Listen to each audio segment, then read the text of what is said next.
Right on, Miguel. Well, that's kind of a nice place to segue into how learning to howl came to be.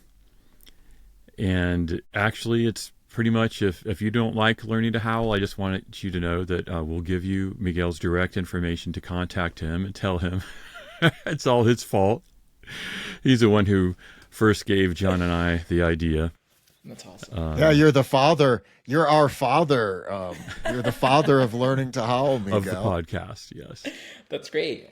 I like, and I'm glad to hear because obviously it's funny how sometimes people you meet, you have this connection with them, right? And it's like a familiar connection. Like I've said to you guys, it feels like you guys are like the uncles I never had. I didn't have, my parents separated when I was much younger. And I didn't grow up with relatives like most, traditional families do. And so as you go along in life, you think to yourself, oh man, like that would have been so cool. And it's like, you guys are like the uncles I never had. So to think that we have that connection in that way of Yeah. something coming from me, but it's also the reverse, right? You guys have, I met BJ first and he connected me, connected me to John. And then by getting to know John, I got to know BJ, even though I wasn't really as connected with him. Right. And so then now we're all kind of full circling it, which is really interesting. Right. So, Yeah. Yeah. and I'm glad that John listened to my crazy ideas because I have so many, but most people just kind of look at me like, okay, buddy, put the pipe down. You know what I mean?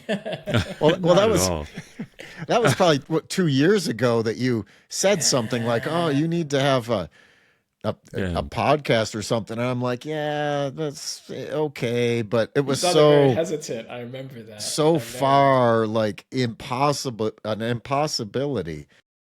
But you gave that little kernel of Yeah. That's the seed. The seed was planted, There you and go. it was like that afternoon that three of us were walking around after coffee down in the U District, Yeah. and it was quite the adventurous afternoon.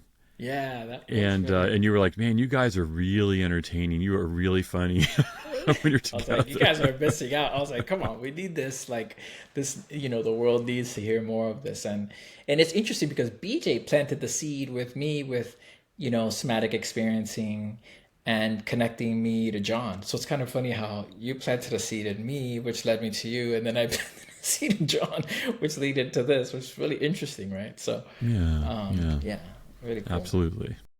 well, and there's another part, one of your identities as a very attuned parent, you have two amazing kids, Thank you. is that I know BJ's been bringing music to you guys a little bit. Yeah, for sure, big time. And he even shared with me his electric guitar. So I've been on and off with practice, but I'd like to, make it more kind of regular thing for me. And he was kind enough to share, his musicality with the kids.